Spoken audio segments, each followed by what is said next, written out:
Good day. Good morning. Good day. You've reached Micah Sadler. Micah Sadler's leaving his own message on his voicemail. It's not him. It's me. I'm just really good at You're it. just pretending. You're just pretending. What's up? What's up, You- Micah? Micah with a hat. What are you, Micah, for a day? Oh gosh. Well, good luck. Don't we all? I guess I wouldn't mind being stranded in paradise. Yeah.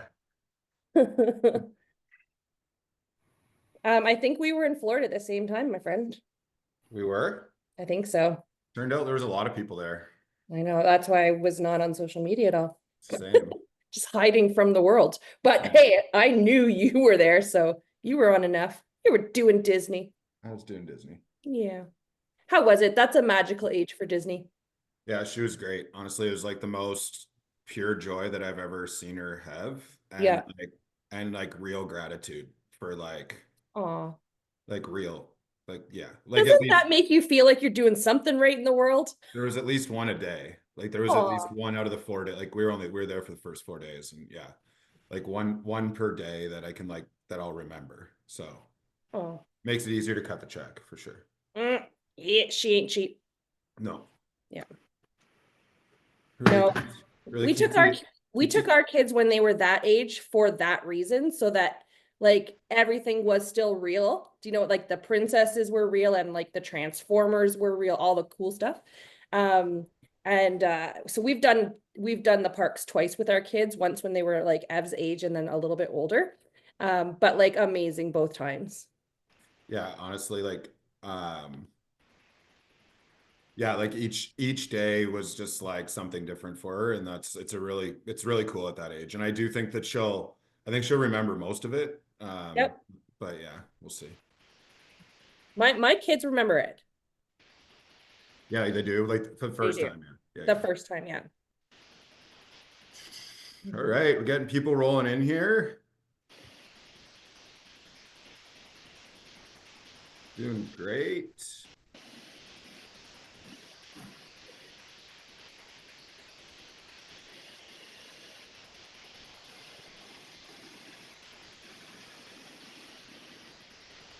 What's up, guys? Oh, hi, Brandon. What's going on? Look at this gym. Yeah, do you want to give that's a really nice gym. It's unreal. Not even joking. It's the best resort hotel gym I've ever been in my entire life. By far. Is that that's your good news, Brandon? Yeah. Oh yeah. It's so good. I didn't even look it up before we came. This is the first time we picked I'm like, we're not looking at the gym, we're just going for the best resort food. And this was just a healthy surprise this morning. It's pretty sweet. Food, good gym. Yeah. Anyways, that's definitely my good news. Great. Does anyone else have some good news before we kick things off the coach here? I don't know. Good news. Jen's invited like 25 people to like Developers Day, so we'll see who shows. That's great. We need that last push. We have about like 30 tickets, 30, 40 tickets left to sell, which we will. I mean, on the last day last year, we probably had 15 people that we had to turn away. So for perspective, so I'm sure we're going to get that trickle here and just have to circle back to all of them. And it's really good conversation piece anyways, inviting to calls like this.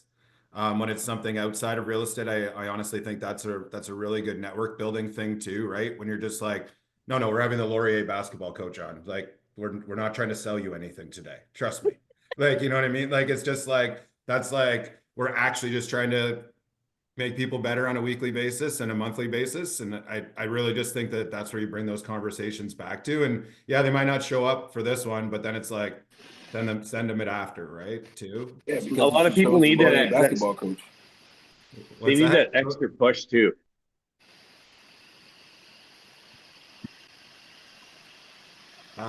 Anyone else? Amy, their video on. Mic off, video on. She's Hey, morning. Great, you? Good news share. Yes, I invited a good chunk of people to Developers Day. I know 2 of them are coming for sure. So we'll see who else comes. And yeah, no, today's going to be a great day. I got reflexology booked. So if you haven't tried it, try it. Reflexology. Thank you.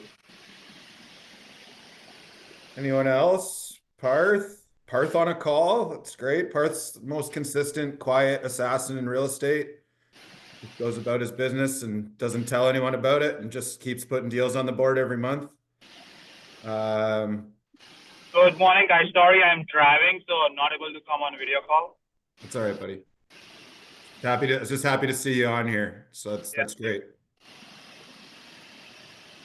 Okay, cool. Well, if no one else has anything, or if they come up with some good news, or if they think of something as we go here, I think I sent everyone in the group the bio, but just a reminder of who we're talking to. So I am going to read it. So this is Coach Johnson. Whether you're looking to elevate personal or professional life, Coach will share actionable mindset strategies will empower you to achieve your boldest goals this year. Coach is a former NCAA Division I athlete and a standout pro basketball player. He's faced countless challenges on his journey from athlete to coach, and now he's bringing those lessons to you. From his early days as a player at James Madison University and UMBC to his championship victories with the Bellway Bombers and accolades as the National Basketball League of Canada All-Star and Defensive League Player of the Year, Coach knows what it takes to overcome obstacles and develop a winning mentality. He's a former coach of the KW Titans, which for those who don't know is the professional basketball team in Kitchener. And then he's currently the head coach of Laurier. So I will let you introduce yourself fully and we can get rolling from there. Well, first of all, thank you for the introduction and thank you guys for having me today to contribute to such an impactful conversation. I don't know how much more information to give of myself. I'm from the States, obviously. Went to 2 Division I schools in the States. From a small town in Southern Virginia. I grew up on a farm. I'm a very simple country boy, so to speak, I guess. And I've really enjoyed this journey of life. The challenges, some of which I'll speak about in these next 30, 45 minutes or so. And the successes, as what I define as successes. Again, something that I'll speak on during our conversation. Recently, actually on Christmas Eve, received my permanent residence confirmation for being here in Canada. Since I've been here in the KW region in 2016, I've been in love with this place. The people, the culture, the pace of life, everything about it, I absolutely love.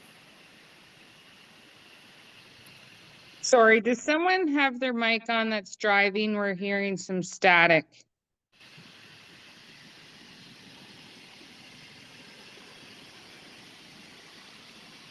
And Greg's mic is off. Yeah, it's not coming from me. It's good now. We're good now. Yeah, Thank you. Yeah, but it's from coaches though, I think. It did stop. So yeah, we're good. Because he muted himself. Oh. but we need him to talk, Amy. Yeah. No, I thought it was someone driving. No, I know. I was looking too, but hang on. I think just bring him back on. If he might switch his mic here.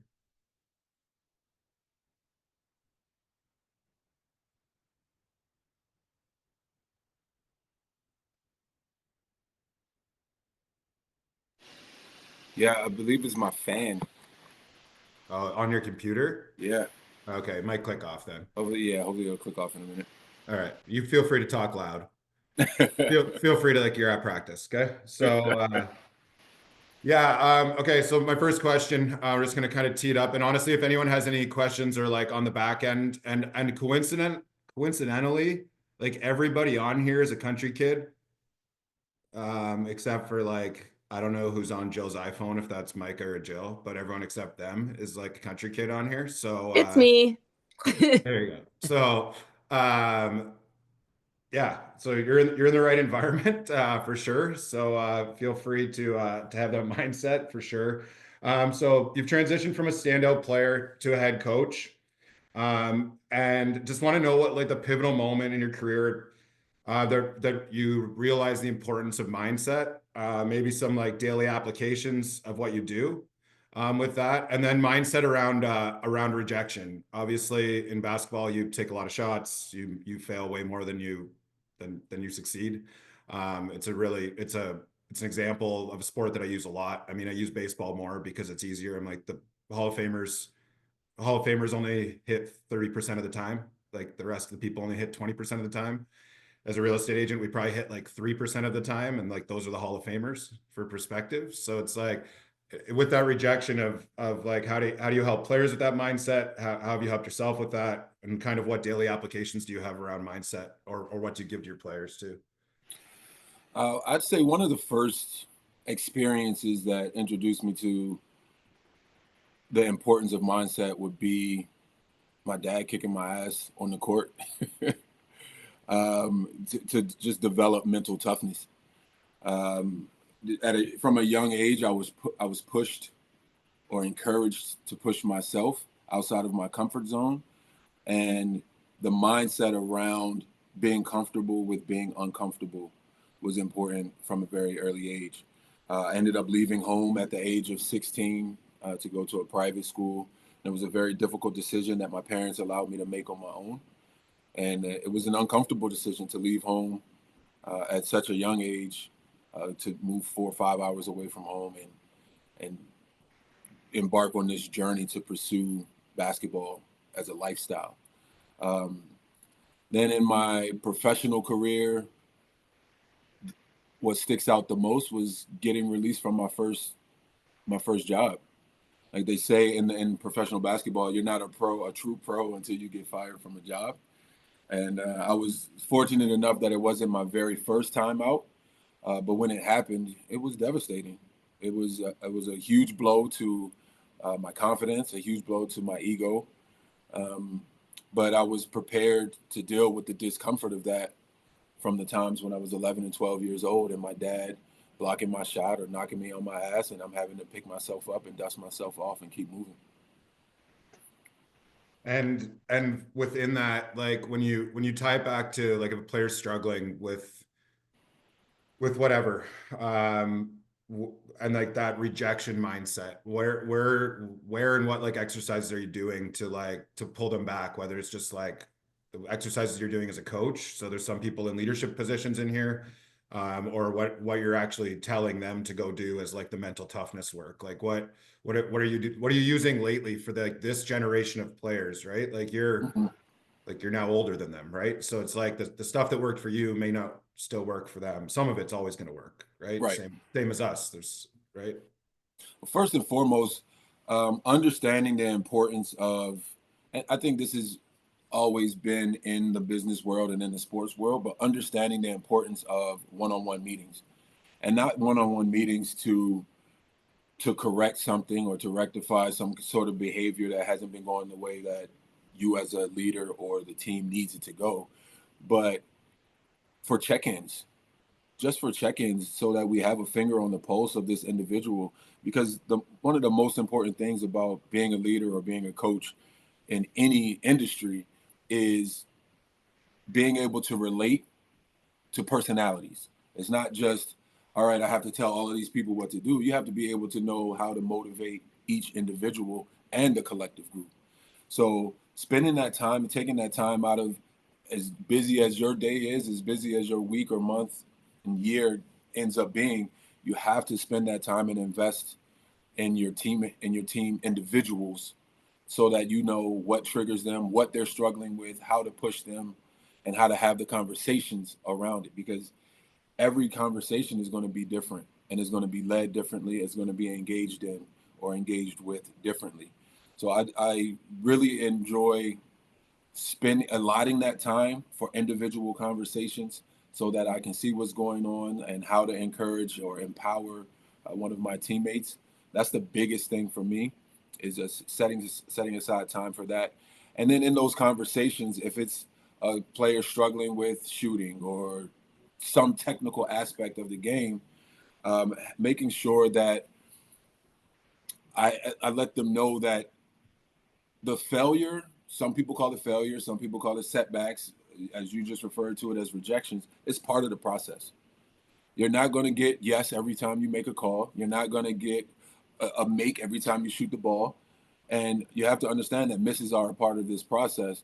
And then what are we doing, not just that individual, but what are we doing to get the most out of the losses, or as some people like to say, the lessons? For sure. And so in that, so a lot of people in like coaching or leadership that I've crossed paths with, there's like a completely different mindset on one-to-ones, whether you should be doing them proactively or reactively. So sometimes proactively, people just go through the motions, right? They just like show up. They're like, all right, I meet coach 10:30 on Tuesdays, and I just come in and so for you, what has worked? I'm sure you've tried both. What has worked better with that? And how the players reacted to kind of both systems, I guess.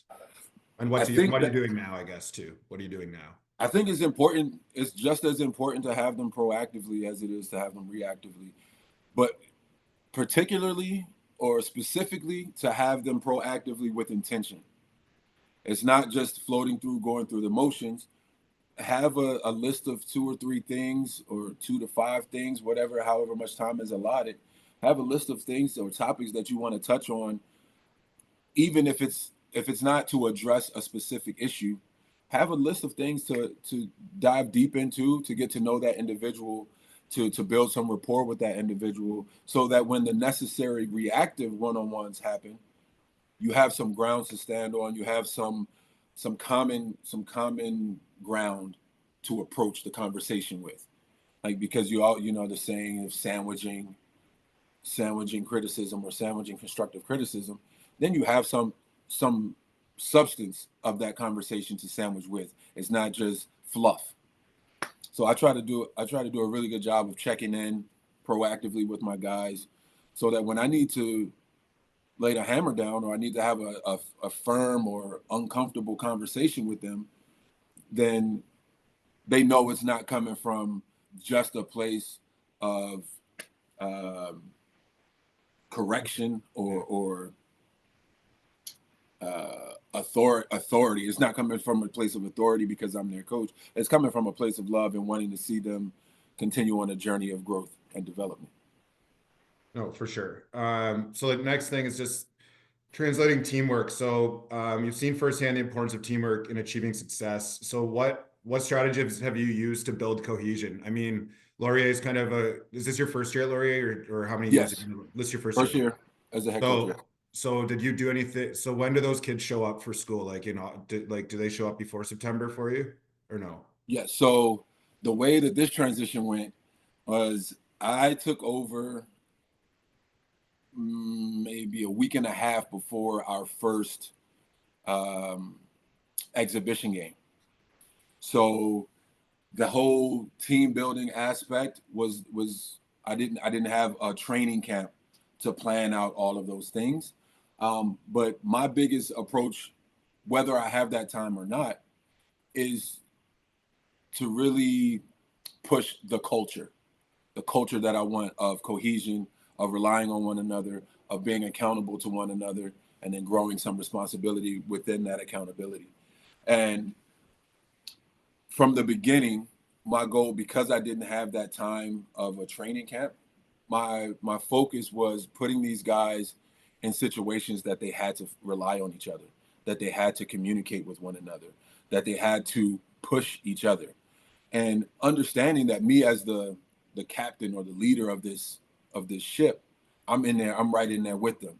So I'm not just watching from the crow's nest, telling them what to do and making sure that they do it and then blowing my whistle and getting out. I'm in the drills with them. I'm in the conversations with them. I'm leading the conversations, but then empowering them to hold and have the conversation, because at the end of the day, they're the ones that are going to be on the court. They're the ones that have to make the split-second decisions. So it's very important for them to have that level of cohesiveness. And then you can only get it, even in a short amount of time, you can only get it by being in stressful situations together. Did you put them through, like, what you said you got them to communicate more. Is that like through drill, like through in practice, or like outside of practice, putting them into different stuff? Is there any personality stuff that you do, or like are you relying on like the hand-to-hand one-to-ones to get to know them as fast as possible? Yeah, this year that was the case. Just having the one-on-ones, seeing them, evaluating them on the court. We've done a couple of like group activities. Yeah. I haven't done any personality stuff yet. Going into next year, that'll be a part of my training camp and my prep over the summer. But just getting to see these guys under duress from early on, seeing how certain guys respond to different things, and then addressing them, not letting things slide, not letting things be ignored, addressing them right away, because it's very important that we're all on the same page and we all have an understanding of one another. So different activities, different team building activities, and hundreds of them that anybody can do. They really help. But for me this year specifically, it was just seeing how these guys respond to pressure on the court, whether it be conditioning, whether it be a certain defensive drill that I've learned over my career. Awesome. What have you found? I know this wasn't one of the questions that I asked that I prepped you with, but I'm just going to ask anyway. How have you found like the tradition of, or the transition of finding like their why for like the professional players playing for the Titans? Like if you're still playing, like if you're grinding it out playing in Canadian Basketball League, like you want to be playing basketball pro at that point, right? Like, I would think. And like you're not making millions of dollars, just for perspective. Right. Like this isn't for the money necessarily.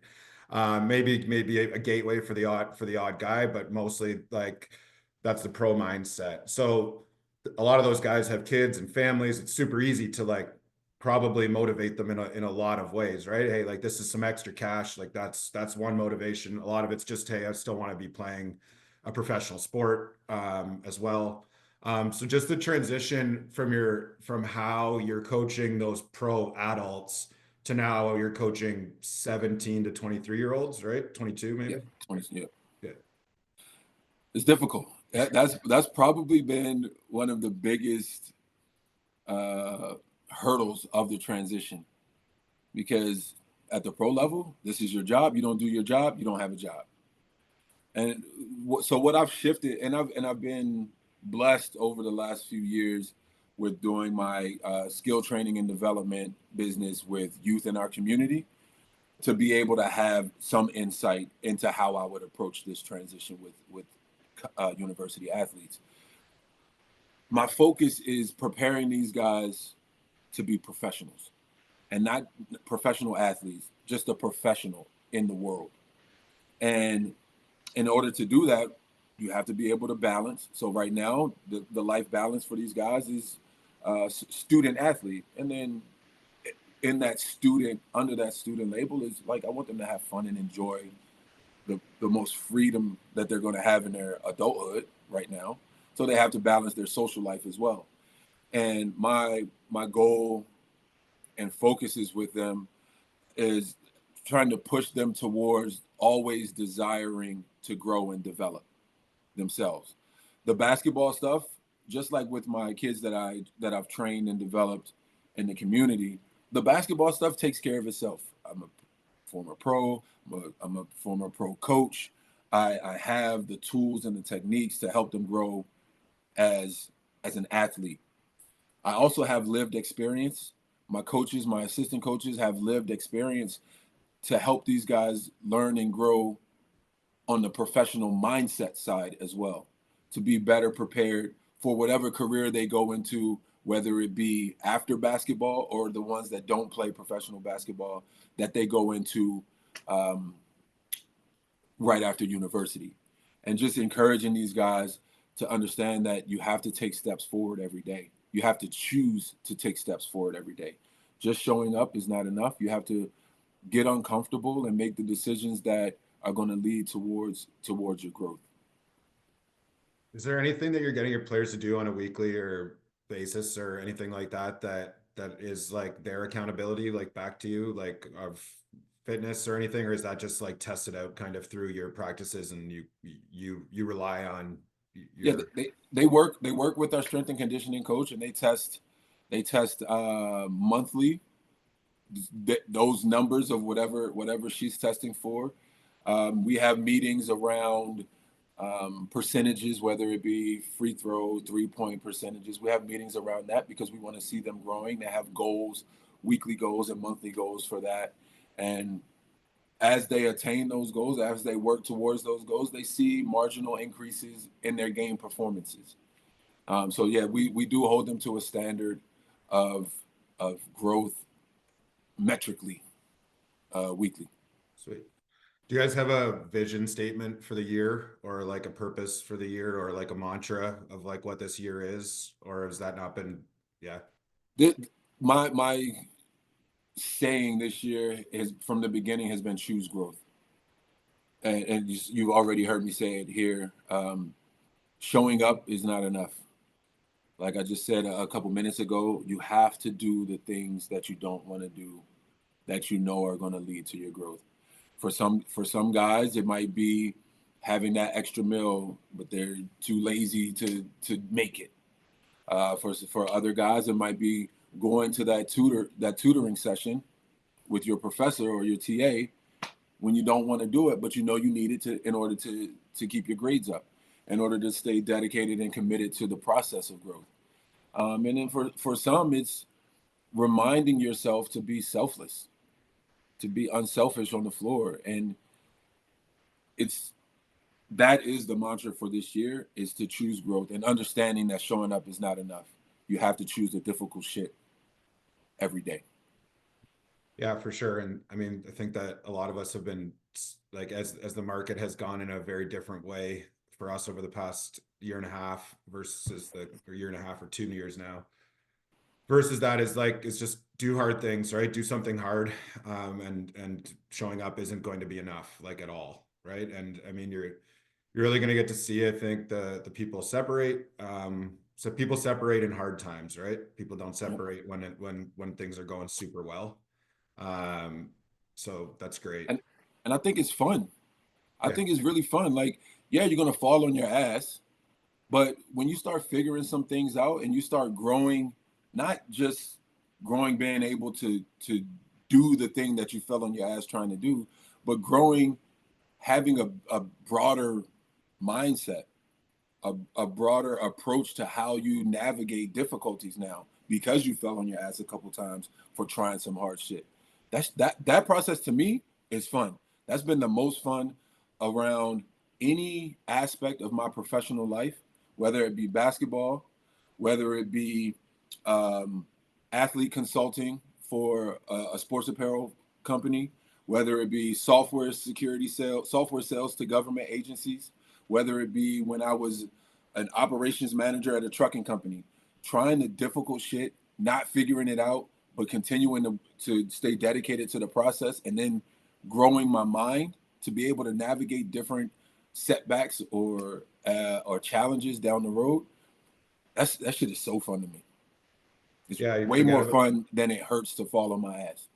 Yeah, for sure. You forget how fun it is. And like, there's lots of new people trying new things. And when you were saying that, I was thinking back, like, Brandon and I used to sit at our old office and like, whatever, and prospect to like online leads and just get told F off like as much as you can. And like, I can just like hear his like actual like laugh, like because he would like make it fun. He'd be like, yeah, let's just dial for like a couple hours and see how many times we can get told to fuck off. Right. Like, you know what I mean? So it's like, but it's like, because once you get to that point of like, I know that if I get told that probably 5 times in 2 hours, that I'm also going to set probably 2 appointments. Right. Or if I go take 100 free throws and I miss 10, then I'm still going to make whatever. Right. So, yeah, I think that that was kind of the next thing, is like resiliency and growth, and just like how to build that resilience.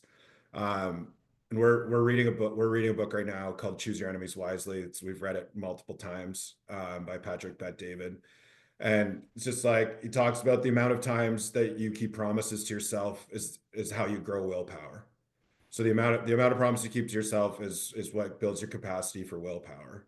So like, how do you kind of build that I understand how you've been able to do it, and like you're talking from your stance, right? But how do you pick out, and I know like not pick out, but how do you gravitate, or who do you lay more resources to when you can kind of see that they're going to be attracted to that failure side? And how do you push your front runners more than bring up maybe the people who are struggling, right? That's almost like that's an easier thing in leadership for me, is like, hey, you're really struggling, here's like the 10 things you should go do. That's pretty easy. It's like, how do you push that person from being an 8 out of 10 to a 9, and then a 9.1, and then a 9.2? Like, go for that. Present them with more challenges. One thing that I've enjoyed doing, as particularly on the court, when I have a guy who is trending towards more setbacks and more failures, and I have a guy who's really pushing towards that top percentile, now that's your buddy. That's your responsibility now, or your accountability partner now. Let me see how you grow yourself this extra 10-15% by pulling this person or pushing this person towards a 30 to 40% growth. And I mean, that can be that's an abstract number. Like, it doesn't mean anything, but I want to see noticeable shifts in this person's mindset and this person's approach to the game. Let me see you grow your leadership by not being frustrated with this individual, but being empathetic with this individual to push them towards the growth, because you've obviously pushed yourself through some difficult shit. Now you continue to grow by how you lead the people that need to be led the most, how you empower the people that need to be empowered the most. That's what I've really enjoyed about this season in particular so far, is that I have a handful of guys that are great leaders, or I would say really good leaders, and really good at what they do from a tangible and statistical standpoint on the floor. But now, if you're aspiring to play pro, or not, you're going to be working somewhere at some point, whether you work for somebody else or whether you run your own business. How are you going to lead and empower others in the most effective ways, even when you don't want to do it? That's going to be a factor that plays into how much growth potential you have, and it's going to be a factor that is going to factor into how much the teams that you're a part of outside of this Laurier team, how successful those teams can be. How many guys are on the team? We have 16 this year. Okay, 15 or 16. It's gonna be my guess. Do you name a leadership team?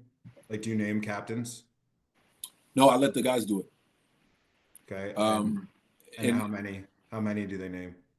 We have two. We have two this year. Yeah, the most senior guys on the team, but coincidentally, they are the most respected guys on the team. Not two of the most talented guys on the team as well, but they care the most as well. Not just about themselves growing, but they care about things being done the right way, and their teammates understand that. And is that how you've always done it, or have you tried it different ways? I think that's pretty much how I've always done it. And in university, I think my coaches selected my first 2 years. My coaches selected the captains, and then after that, still to this day, one of my biggest mentors, my coach at my second university, he allowed us to vote for our captains. And I just think it speaks more volume when the guys that are in the trenches with you are the ones that are reflecting their respect for you by choosing you to lead them. For sure. And this is one of the questions I kind of talked to when we talked before, is like, how are you, so then with those two captains, how are you creating, and what else are you doing with them to create that secondary level of leadership? And this is applicable to everyone, not just like team leaders and stuff. Like, whether you're doing it with your kids, or whether you're doing it with your family of any sorts, or whether you are an individual agent who's looking to add another agent, like this is like stuff to like think about, because you have to think about, a lot of people have to think about if they actually want to be and put themselves into that leadership role, because then that adds another stressor on your life. Like I mean, being a coach keeps you in basketball, in a job, getting paid to do a job in basketball, right? You're doing that after, right? So it's like kind of the same thing. So what are you doing with those two to really, or if anything, or not at all? Well, first and foremost, encouraging them to check their egos. To be a leader of anything, you have to check your ego, because at the end of the day, you're the fall guy. You should want to be the fall guy. You should want to have some responsibility for when shit doesn't go the right way. And if you have that mindset, then you're always going to be, which is my second point, investing in your growth and your development. So I have these guys. We do individual and small group and team film every week, but I have an expectation of these guys, the two leaders in particular, to not just come in and watch film on what they did well and didn't do well in the previous game or in the previous practice, but what have we done as a team, as a collective group well, or that we need to improve on, so that they have a perspective from all vantage points, from all positions on the floor, because it's their responsibility, and they're also both point guards. It's their responsibility to direct what's going on, to be a general on the floor. And in order to do that, you have to always be educating yourself beyond. And right now, in the thick of the season, it's more strategic to tactics, to specific to game planning and our philosophies and principles on the floor. As we get towards playoffs and postseason, and then leading into next season, it's going to be more around mindset stuff. So there'll be books that I want them to read, or there'll be podcasts and things that I want them to listen to, so that they're investing in growing their leadership mind. Yeah. So to tie it back to us, so like from February until May, you're going to be working in your business, right? And then again, you're going to get a break in the summer when you should be working on your business. So equivalent to listening to the podcast, to developing that new seller system, to you're working on your ad sets, doing all of that stuff, right? You do that when it slows down. That's why I heavily encourage people to prospect between Halloween and Christmas, because you shouldn't really be doing anything else. Besides, unless you're Jen, who just sells houses all the time. So, but besides her, that's where I think that people really lose the rhythm. And I think that that's kind of the difference between being like good and then being great and then being elite, right? Those who stay in it all 12 months of the year, right? Like lots of your players go home for the summer, and like your sophomore, like the kids who are freshmen who maybe didn't play that much there's going to be two of them that go home and absolutely crush it and train at the gym every day, 6 days a week, because they want to start. And then two of them are going to be like couch potatoes and having beers with right. So like that's, and so where do you tie that back to? What are your main focuses of like really developing that eliteness? And how are you pulling that out, I guess?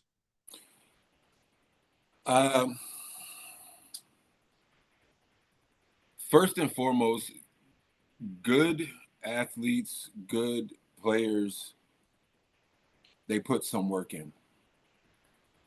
My message to my athletes, or my message to business professionals, is that you don't get the results immediately.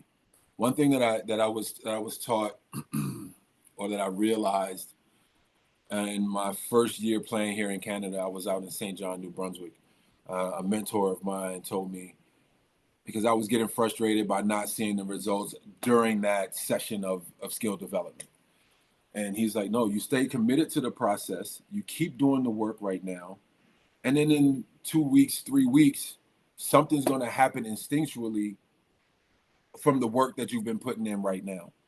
And like you're saying, it might be the prospecting for your industry that, yeah, you might be getting told no 60% of the time, getting meetings 40% or 30% of the time, 20%, 10% of those meetings might fall through, whatever. But then 8 months down the road, one of those prospects are reaching back out to you. And then that's the return on your hard work investment, on your sweat equity. And getting these guys to understand that part of the process, or the main part of the process, is staying committed and dedicated to doing the work. The results are going to come. We don't get a paycheck today for the work that we did today, unless you're in construction or something and you're working for cash. But we get that check for the work that we did 2 weeks ago. And it's the same mindset in how you expect to be paid from the work, how you expect to pay yourself from the work that you do. You see the results down the road. You're not going to see the results today. And I think in the society that we live in today, especially with these younger kids that I'm dealing with, I know we're a little bit older than these guys, but it's that instant gratification, that instant reward that they seek, and we've been conditioned to seek it to a degree as well because of social media impact and influence in our lives. But understanding that you have to keep doing the work, and when you don't see the results, it doesn't mean that the work isn't working. It just means that it's not here yet. And don't give up on putting or dedicating yourself to the process. Yeah, you might have to, in dedicating yourself to the process, you might have to shift and change some shit up, but it doesn't mean that your work isn't going to work. Yeah, and I think that that's why I asked you about tracking, right? Like I think that tracking is important so that people can see progress. We're using, so everyone knows we're using Follow Up Boss now. Micah uses whatever Chime's called now, or maybe it's called Chime. Anyway, lots of people use different CRMs, but there's ways to really hold ourselves accountable with that score. We do use a scoreboard on our team, and like it is helping. Like it helps me, and it helps me and Brandon maybe more than it helps even newer agents. Just to hold us back to accountability of being like, hey, I'm going to make sure that I have my points on the board because it's important, right? And it's important to lead from the front with that stuff too, but it's also important to bring everyone along with those daily and weekly habits, to allow them to see what it takes, I think. Because you want some of the players who are newer or struggling to see what the people are currently doing elite wise. That's why Scott and Micah and Alan and Brandon and I meet on Fridays, and Jen and Rachel and Jen and Amy and all of them are meeting with Brandon on Mondays now, right? Like we're trying to really tie those things together so that you can be seeing what other people who are successful are doing, right? So I think getting into any room that puts you around other people who are actually doing the work right now is one of the big takeaways there for me, for sure. All right, last one. If there's any specific habits that I guess when you're telling someone, what's the 3 most consistent habits you've kept throughout your playing days and maybe now, whether it's reading or training or whatever, what are your kind of 3 non-negotiables that you have either on a daily, weekly, or monthly basis? I think they would be more traits than habits for me. First and foremost is consistency and maintaining a certain level of hunger and sense of urgency. And I guess how that would manifest itself in a habit would be doing some actionable item daily, whether it be working out, whether it be watching film or shooting 500 jump shots or calling X amount in your industry, calling X amount of leads or creating X amount of leads. Like having an actionable item that you do every day and you stay consistent with it. And that's the hardest thing to do. Like if shit goes well, you're like, all right, I have some breathing room. If shit's not going well, you're like, well, what the fuck am I doing this shit for? So it's the hardest thing to do, to stay consistent no matter how things go. And it's a very important trait and habit to have, to me. Next would be to remain humble, to have a certain sense of humility. I don't know exactly how that would translate or manifest in an actionable or in an action or habit, but I guess one way that it could manifest itself is, if for in my world, is to have, I like to have conversations with my lead assistant coach, who's a brilliant mind. He has a great mind for the game. And then my defensive specialist coach has a brilliant mind for the game as well.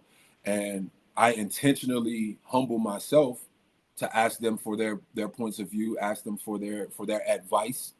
Even though I'm the leader of this ship, like, I need the perspective of those that are around me. I shouldn't be feeling like I'm the smartest or the most knowledgeable at all times. If I feel that way, we're in shit luck anyway.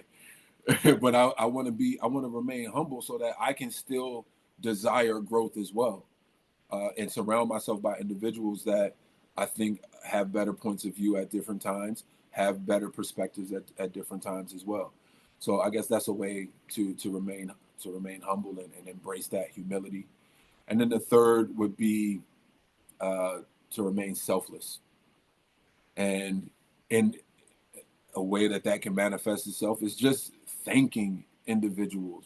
I think we get so caught up, like you were talking about the leadership board or the scoreboard that you guys have. It creates a competitive environment for sure for you guys. And then in that competitive environment, we can get selfish.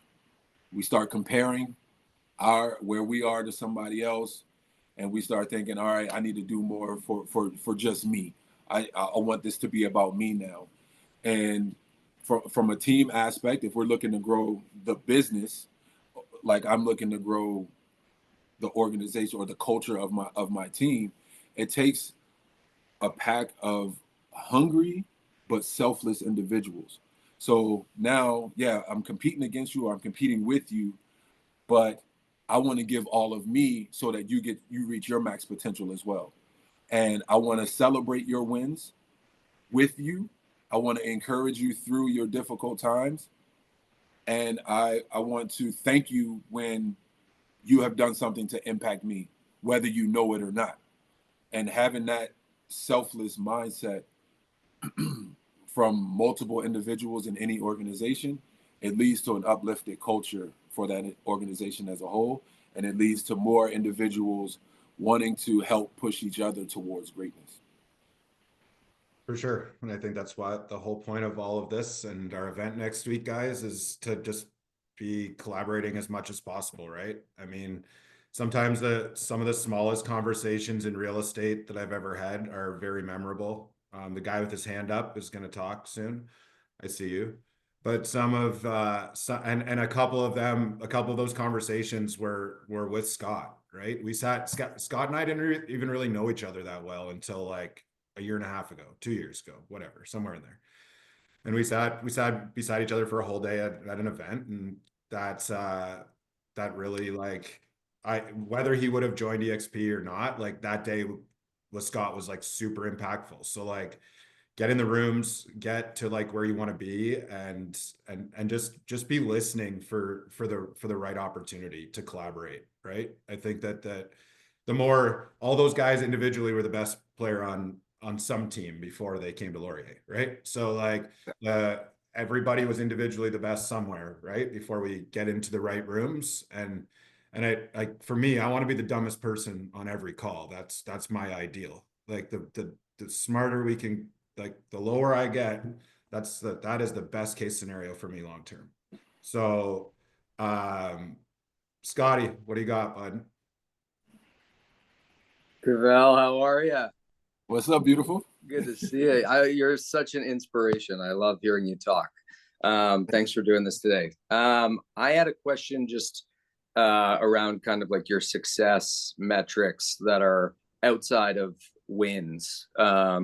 obviously it's because the same thing for realtors. The easy one is deals, right? Is our equivalent to wins. But like what metrics do you use to like determine whether or not you're successful as a coach for the year and whether or not your team's successful? Because obviously if you had 5 Michael Jordans on your team, right, like, and you're playing university basketball, like that's different than if you've got 5 of me on your team, right? Like, so yeah, what kind of measures do you use to determine whether you're successful outside of wins? So it's, as for me as a coach, very difficult. I'm actually reading a book right now called The Tough Stuff about coaching. And one of the first things in it is addresses not valuing yourself as it relates to your wins versus losses. So I'm trying not to do that right now. But that's, to me, that's one of the biggest and most important things to me, to be able to solidify a contract extension or something like that. But I would say it's more abstract for me as a coach. I want to see that I'm making an impact in these young men's lives, and seeing that they are approaching adversity in a different way than they were 5 months ago when I met them. I want to see that they have a more positive disposition if they didn't previously. I want to see that they are talking more, communicating more on the court and off the court with their teammates. So it's a little bit harder for me to put a finger on that, what it is for me. I eventually, probably during this off season, I'll have some metrics that really stand out for me to measure myself. But as a team, the metrics or the statistics that I use to measure our success as a team, if we're doing them consistently and well enough, they're going to lead to wins anyway.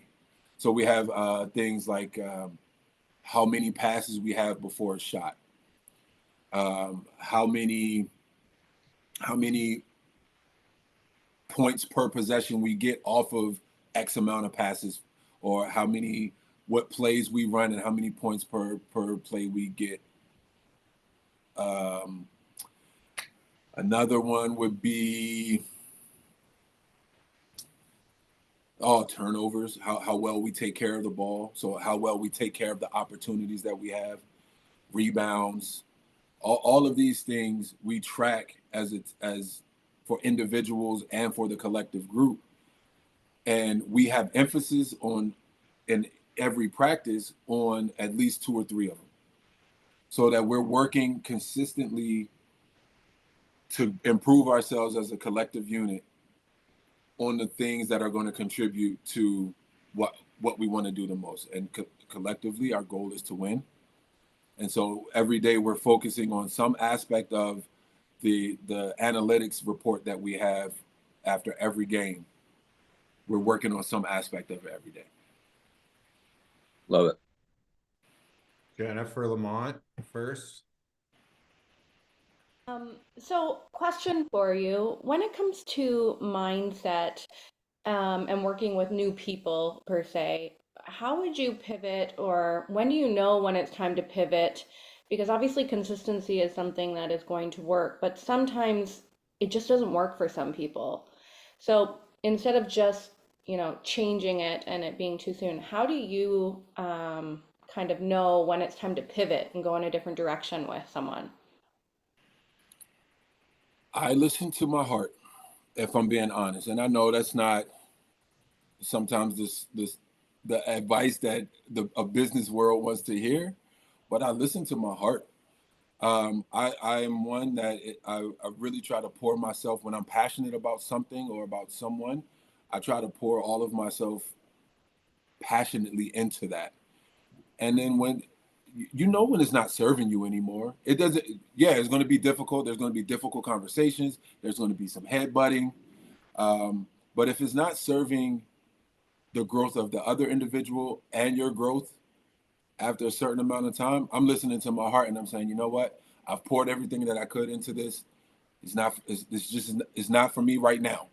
Maybe it comes back around at some point, but I invested the time and energy that I could and that I knew I should to plant the seed. it's not on me at this point to see that flower blossom. It maybe it takes root at some point because somebody else watered it. I planted it.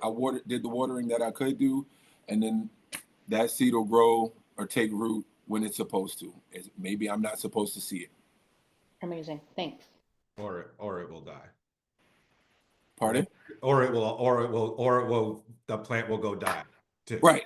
And which is also, but I gave all the intention, all the good intention from that I could give. It's that last part though that people really struggle with, right? Like and I think that I know Jen's personality well too, so I know probably why she's asking this. This is like where you can't want it more than the player, right? You can never want it more. You can and for athletes, I think it's even more frustrating than like our job, because like you can see the physical talent. You're like, man, you did this yesterday. What the hell? Why can't you, like, no, like, I know you can do it. Like, just go do it. Right. Like, and same thing, right? Like when we're working with agents, it's like, that's the frustrating thing, I think, for sure. And when people are either empaths or have been in positions of leadership or teaching or sales coaching, Jen coached sales for a long time. And so it's hard to let go of some, or hard to have failures of other people, right? It's the failure of your players is probably sometimes harder than the failure of yourself, right? So if you have those metrics and you're doing everything you can to invest in them, to move towards and empower them to move towards growing those metrics, and they consistently choose not to, then that's why you have PIPs, performance reviews, corrective conversations, and then a line that is like, all right, well, if you're not going to choose this growth, I can't fucking grow it for you. Yeah, for sure. Haley's iPhone. You got to turn your mic on.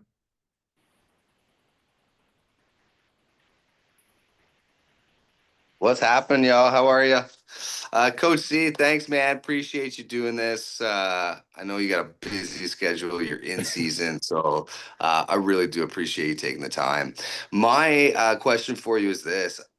You have a beautiful family. You run a team. You got to take care of yourself. You got that mental health aspect. How do you prioritize this? You got a lot of people that rely on you to be a leader, to be a coach, to be a beautiful person. How the fuck do you do that every day? It's it's very, very difficult. If I'm being honest, it's very difficult. One way is I remind myself of how I didn't take care of myself before. When I was with the Titans, man, I was emaciated. I poured everything, all of my time, so much of my time, not all of it, but so much of my time into it. Maybe even didn't balance my time the right ways. I weighed 218, 17 pounds back then. And I was like, when I got this opportunity, I told myself, I'm not going to let it consume me this time. I'm going to make sure that I set time aside for the things that are important to me. Like you said, I've grown into this beautiful family with my partner, Melissa, and the kids. We have one on the way due in May. Which is going to take even more time. Congrats, man. Congrats. But I wanted to be able to pour passionately into my team, into growing and developing the minds of young men, but also allow myself to understand that I can come home and I can shut down for a little bit. I can enjoy my time at home. I can set aside a little bit of time every week for another huge love of mine is golf. So I try to get a few hours of golf in a week. And then now my biggest goals right now are to get in better shape, get back in the weight room, and to read more. So that's what I'm trying to focus on right now. And I don't know how I do it. I just tell myself I'm going to do it. And then you said something earlier, Greg, about the promises that we make to ourselves. And these are promises that I'm making to myself and that I'm going to stick to, because I want to be mentally in the best place that I can be to be able to lead the guys that I'm responsible with leading, and to lead with the guys that are helping me. So I just have to make it happen. And I try to put less pressure on myself to be perfect. That's another thing that allows us some time to be like, all right, look, I might not get this shit done today. That's all right. I might not get it perfect the first time, or I might not get it right the first time, but I'll put my effort in today, and then I'll approach it again tomorrow. I'm not going to drive myself crazy trying to be perfect. Yeah. Well, listen, now that I know you're at golf, and I really appreciate you taking the time to do this, I'd love to take you to Westmount, and just say thank you next year. So thank you. I can't guarantee that that we won't have a couple brews either. So you got to be careful with that one. If you can guarantee me that we will have a couple of brews, I'm in. All right. Well, then it's a done deal. Thank you. I appreciate it. Thank you. Just want to wrap up. Last question before we go. What are your 2 recommended books, or the 2 books that have had the most impact on you? One book that has had the most impact on me, I'm going to say 3. The one that has had the most impact on me, for those of you who aren't spiritual or religious, I don't mean to step on toes, but the Bible, for sure. Just something to keep me grounded and rooted. I'm not a very religious individual, but I am spiritual. And I think the Bible has done a really good job of, since my parents put it in my hand as a kid, to help keep me grounded. But another book that I'm reading right now is called The Energy Bus. I can't remember the author, but it's about the energy that we pour into the teams that we are part of, and how impactful and important it is. And then another book that has absolutely nothing to do with sport or with business is called Standing at the Scratch Line, by a guy named Guy Johnson. I read this book. I got it from a mentor of mine when I was doing software sales in Virginia. And it's just about overcoming adversity, about a guy who just faced challenge after challenge in his life. And he chose to every day stand at the scratch line, which back in the day was like the fighting line. You draw a line in the sand and you fight, and you don't leave that line. And he chose to stand at that line every day of his life, time after time, challenge after challenge, and create a legacy for his name and for his family. Amazing. Thanks so much. Really appreciate you hopping on. That was great. Thanks for people asking questions and being engaged. I already had someone on here ask if it was recorded so they could send it to their kids who play rep sports. So it definitely is recorded, and we'll get that to them. So thank you guys so much for having me. I really appreciate it. Have a great day, guys. Cheers. Thanks. Bye. Thank you.